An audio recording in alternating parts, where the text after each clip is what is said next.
Cosmogénèse Kamit, tome 1, chapitre 3, de l'émergence de l'existant. Section 1, généralité. Celui qui est, Kepri, soit l'existant, dit encore Atum, mais aussi Ré, s'est donc éveillé subitement pour se dresser au-dessus du Noun, alors que son esprit, volonté, puissance, énergie vitale, somnolait dans ce méta-univers qui contenait, dans le cadre d'un chaos informe, toutes les potentialités de l'univers. Le texte sacré Kamit affirme que l'existant s'est dressé soudainement au-dessus du Noun, sous la forme d'une lumière extraordinaire, associée à l'idée de la lumière solaire, pour instaurer l'ordre universel. Cela suppose donc qu'il avait acquis une puissance, volonté, conscience immense, lui conférant la capacité d'agir et surtout de se transformer, manifester, y compris hors du Noun. Ainsi en témoignent nos textes sacrés. Je suis l'Éternel, je suis Ré qui est sorti du Noun, je suis la lumière du monde. Clama Atum dès lors qu'il vint à l'existence, lui qui affirme que c'est sous l'aspect divin de Kepri, le principe divin de l'autoduplication, multiplication, différenciation d'existence variée, par l'autométastase de son aspect initial qu'il a engendré de la création. L'allusion à l'idée du Big Bang est ici assez manifeste, car à ce moment précis, l'existant devint énergie, plus lumière, plus volonté, plus puissance, plus ordre, plus action, plus mission. L'apparition de l'univers, dans le cadre du récit cosmothéologique Kamit, incita l'égyptologue Jean Yoyot à affirmer que l'apparition du démiurge autogène ne serait pas une genèse ex nihilo, mais la transformation d'un état antérieur, la manifestation dynamique d'un dieu qui somnolait, inerte, dans les eaux incréées, principe de tout. Toutes les créatures se seront successivement réalisées à partir du maître universel, qui lui est issu de lui-même. Kepri Ré Atum est donc perçu comme le Neb Tem, le maître de tout ce qui existe, Kematem, le créateur de tout ce qui existe, Neb Ankh, le maître de la vie éternelle. C'est donc en tant que Neb Tem, Kematem et Neb Ankh qu'Amon-Ra était loué, vénéré et prié par nos ancêtres, comme en témoigne la prière suivante. Ô Amon-Ra, éveille-toi en paix, Seigneur des trônes des deux terres. Tu es le créateur vénérable de la terre et du ciel. Tu es le Dieu venu à l'existence la première fois, alors qu'aucune divinité n'était née, alors que n'était encore inventé le nom d'aucune chose. Tu ouvres les yeux et ne cesses d'admirer ta création, et ta lumière divine vint à l'existence pour tout homme. Lorsque l'ombre est agréable à tes deux yeux, le jour ne vint pas à l'existence. Tu ouvres la bouche et tu t'adresses à tes créations. Tu as affermi le ciel de ton bras droit, en ton nom d'Amon-Ré. Tu es le cas de toutes les divinités. Le cas, c'est l'énergie vitale divine. Tu es le cas de toutes les divinités. Tu es Amon, tu es Atum, tu es Kepri. Tu es le Seigneur de la terre entière. Tu es le Seigneur qui apparaît glorieux en roi du sud et du nord. Tu es celui qui a mis au monde les divinités, qui a créé les hommes, qui a créé tout ce qui vit. Tu es vivant, tu es plus puissant que toutes les divinités. Après avoir affirmé Inknehehe, soit je suis l'Éternel, qui a jailli hors du Noun sous la forme lumineuse de Ré, Atum s'est alors mué en celui qui est, soit Kepri, afin d'entreprendre son œuvre de création. Car il le dit lui-même, la création est issue de l'autotransformation sans fin de son être initial, qui s'est métastasé en éléments divers et variés, qui se sont combinés entre eux pour aboutir dans un premier temps à la phase pré-existentielle de l'univers, allusion faite à la physique quantique. C'est ainsi qu'Atum, celui qui contient tout ce qui existe et tout ce qui n'existe pas encore, devint Kepri, l'existant, afin de pouvoir parfaire la création et rendre la vie possible. Section 2, une naissance divine autonome. À propos de l'apparition, l'émergence de l'existant, le texte sacré Kamit affirme que nul n'a créé Kepri et qu'il s'est en réalité auto-engendré en se manifestant hors du Noun par la seule action de la volonté. Ô Kepri qui est venu seul à l'existence, comme il est merveilleux ton lever depuis l'horizon. Tu illumines notre terre de tes rayons. Autre texte sacré, gloire à toi, devant les divinités primordiales que tu as créées après être venu à l'existence comme corps divin, qui a lui-même modelé son corps alors que le ciel n'était pas encore venu à l'existence, que la terre n'était pas encore venue à l'existence, que l'eau n'avait pas jailli. Tu as assemblé tes chairs, tu as rassemblé tes membres, tu es unique ayant fait ta place. Dieu qui a fécondé notre terre ancestrale, tu n'as pas eu de père qui t'ait engendré quand tu es venu à l'existence, pas de mère qui t'ait enfanté. Tu as créé le ciel, tu as créé la terre. Ça, c'est un extrait du papyrus de Berlin. À cela, le démiurge nous précise encore: j'ai amené mon corps à l'existence grâce au pouvoir magique de ma parole. Je me suis créé moi-même, je me suis constitué ainsi que je le souhaitais, selon mon désir. Ainsi, grâce à la seule force de sa volonté, pensée, énergie, parole, l'existant s'est mis en action afin de devenir créateur. Ainsi, nos ancêtres disent qu'il est venu à l'existence de lui-même, s'est auto-manifesté, s'est auto-engendré.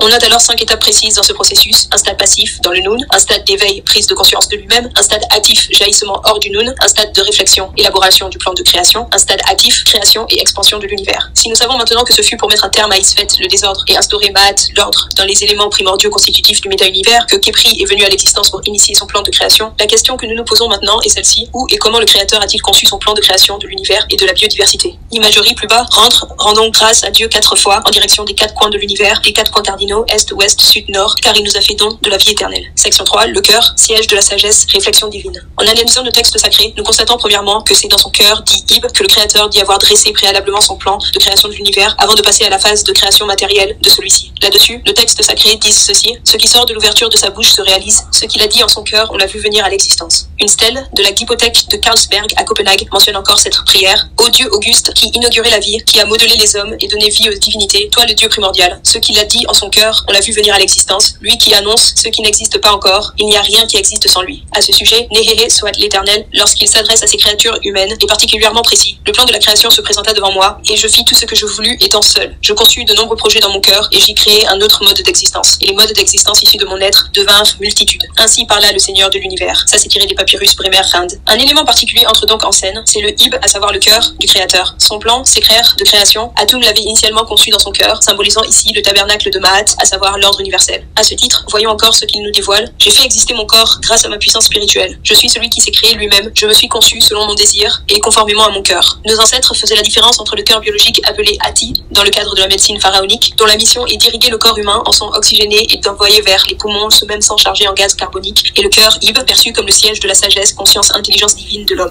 Il y a donc ici une analogie entre le cœur Ib du créateur et ce même cœur Ib qui existe au sein de ces créatures humaines, car le primat du cœur sur tous les autres membres ou organes d'un être vivant, nous dit par exemple le professeur M. Bilolo, provient de sa capacité de penser, de concevoir, de percevoir et de produire la connaissance, conformément aux valeurs de la Ma'at, soit l'harmonie universelle. L'homme doit donc chercher à se connaître et à connaître le monde par et grâce à son cœur, conscience, connaissance, Ib, qui doit agir comme un régulateur de ses actions, pensées et paroles. Cela sous-entend qu'il existe un conflit ouvert entre l'intelligence non régulée et la Ma'at, car l'homme ignorant pense qu'il lui est possible de chercher à matérialiser tous ses fantasmes, vol, agression sexuelle, esclavage, agression militaire, corruption de la nature, cupidité, corruption de l'homme, colonialisme, matérialisme, etc.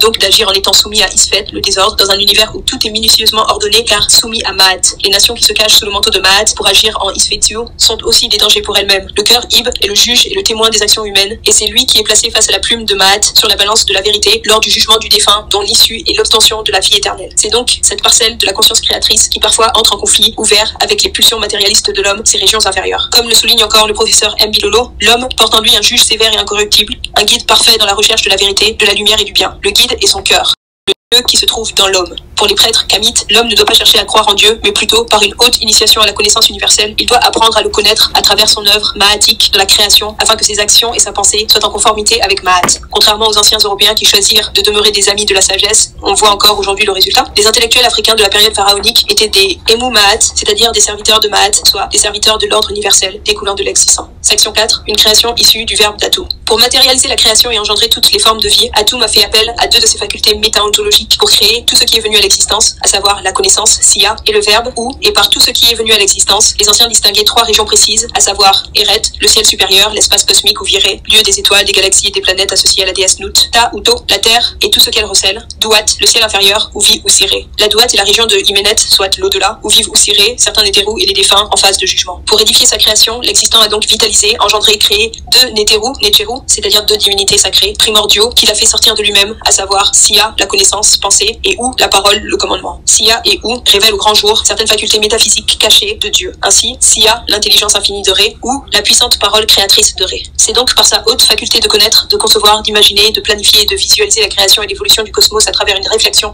d'une logique implacable Sia, et aussi celle d'ordonner et de commander aux choses en faisant appel au son de la notion du verbe créateur ou que l'existant a conçu son projet de création. Ainsi, les facultés intellectuelles de concevoir par la pensée avant de matérialiser ses idées, qui sont aussi des aptitudes humaines, découlent en fait d'Atum lui-même. Pour nos ancêtres, si le siège de Sia était le cœur Ib de l'homme, celui de Hu était la langue Nous, voire la bouche ou les lèvres. Le cœur pensant, parole intérieure, a donc une primauté sur la langue, parole extérieure, qui a pour mission d'exécuter, matérialiser, concrétiser ce que le cœur a pensé. Ainsi, les connaissances et les pensées résident dans le cœur. Dans cette optique, somme toute logique, la parole devient le véhicule de la pensée. Dieu médite dans son cœur, en usant de Sia, son intelligence, puis créée par son verbe, ou perçue comme l'aboutissement de ce que son cœur Ib a soumis à Ma'at. Image de Ré en tant que lumière du monde et parole agissante dans la création. La graphie ci-dessus qui mentionne le nom de Dieu en tant que lumière du monde, soit Ré ou Ra, est significative du rôle majeur du verbe divin. En effet, la forme ovale soit le R, évoquant la bouche de Ré, ou plus exactement son verbe créateur. Le bras en dessous manifeste la nature de ce verbe, il est donc agissant dans la création, car il révèle les choses à l'existence et donc à la lumière, d'où la graphie du disque solaire. Derrière le disque solaire, la graphie de Ré assis certifie qu'il s'agit bien du Dieu unique, ayant utilisé son intelligence et son verbe pour créer. Ce verbe est donc issu de lui et forme son nom même. Petit a, les traces visibles d'un emprunt biblique. Il est manifesté que cette notion kamite a servi plus de 3500 ans plus tard, d'idée directrice au rédacteur de la Bible, car bon nombre de pères de l'église chrétienne, exemple Alexandre d'Alexandrie, Clément d'Alexandrie, etc., étaient égyptiens de naissance. Ainsi, il est aisé de constater que l'évangile attribué tardivement à Jean commence par cette même conception kamite de Dieu comme parole agissante. Le texte semble néanmoins faire écho à un ancien hymne kamite resté caché. La Bible, Jean 1, versets 1 à 4. Au commencement était le Verbe, et le Verbe était avec Dieu, et le Verbe était Dieu. Il était au commencement avec Dieu. Toutes choses ont été faites par lui, et rien de ce qui a été fait n'a été fait sans lui. En lui était la vie, et la vie était la lumière des hommes. Comment peut-on expliquer autrement que par un emprunt manifeste à notre théologie, faite par les pères de l'église catholique installés en Égypte, l'idée que Yahvé ait utilisé précisément son verbe, tout comme Atum, bien avant lui. Car nous constatons que le principe de ce verbe divin, tout comme l'idée du trône de Dieu, étaient des notions déjà spécifiées dans nos textes sacrés kamites, plus de 3000 ans avant le texte biblique. Ici l'exemple de texte d'Hermès Trismégiste, autrement dit Thoth, dit Jéhu, Véouti. Ceux qui en toi voient et entendent le Verbe, la parole du Seigneur, l'intelligence et le Dieu Père, ils ne sont pas séparés l'un de l'autre car l'union est leur vie. Dans un extrait du papyrus de Léhit, nous lisons encore ceci. Atum apparut sur son trône quand son cœur le voulut et il était seul. Il commença à parler au milieu du silence, il commença à crier, la terre était dans une stupeur silencieuse, sa parole a circulé partout sans qu'il eût un second Dieu avec lui, faisant naître les êtres à qui il a donné la vie. Un autre texte ajoute, sa parole est une substance mystérieuse, ce qui sort de l'ouverture de sa bouche se réalise, ce qu'il a dit en son cœur, on l'a vu venir à l'existence. Car, disait-on, qu'Atum est celui, tiré des textes des pyramides, qui dit ce qui est et cause l'existence de ce qui n'était pas. Ainsi, en parlant de Dieu, les anciens disaient, Sia est son cœur, ou ses deux lèvres. Ou encore, lorsqu'il donne la parole au Nétérou, divinité, je suis ou sur sa bouche, et Sia qui est dans son cœur. Texte des sarcophages. On obtient au final ce texte, ou est dans ta bouche, Sia dans ton cœur, et le mouvement de ta langue est le cri de Maat.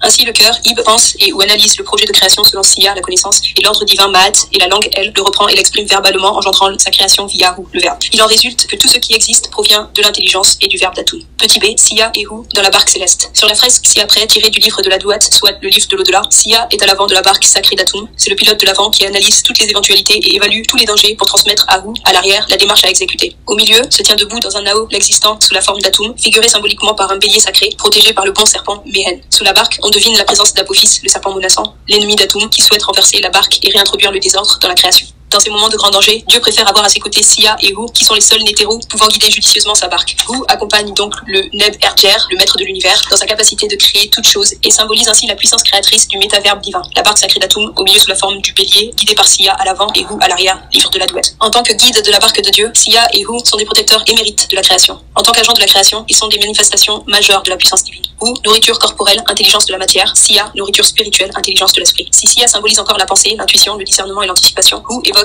la force matérialisatrice divine. Mais Sia, c'est aussi l'omniscience, volonté de Ré, l'intelligence créatrice de Ré. Tandis que Hu est l'essence, parole de Ré, le verbe, puissance de Ré. Le couple Sia-Hu est donc l'équipage majeur de la barque solaire d'Atum, et leur essence divine se doit aussi d'accompagner le souverain de Kemet qui, en tant que Sarah, soit le fils de Dieu, se doit d'assurer sa mission journalière de serviteur de Maat. À ce propos, un texte nous dit ceci, l'Osiris du roi est le scribe du livre divin, qui dit ce qui existe et fait exister ce qui n'est pas. Chapitre dédié à la transformation du roi en divinité primordiale, faisant naître la lumière sur la route des ténèbres. Je fais rayonner la lumière du commencement, la lumière sur la route des ténèbres totales, à l'aide de la grande force créatrice de ma parole. C'est un extrait du livre des morts. Ainsi, la vocation de l'âme humaine est de demeurer une lumière solaire étincelante contenant l'éclat de l'intelligence et du verbe d'Atum. Un hymne de basse époque nous dit encore ceci à propos de Dieu. Il a interrogé son cœur dans le Naos, il a conçu le ciel et la terre comme il l'a voulu. Ainsi, pense-t-il, ce que vient à l'existence et son plan alors se réalise. Petit c, la scène finale du livre de la Douat.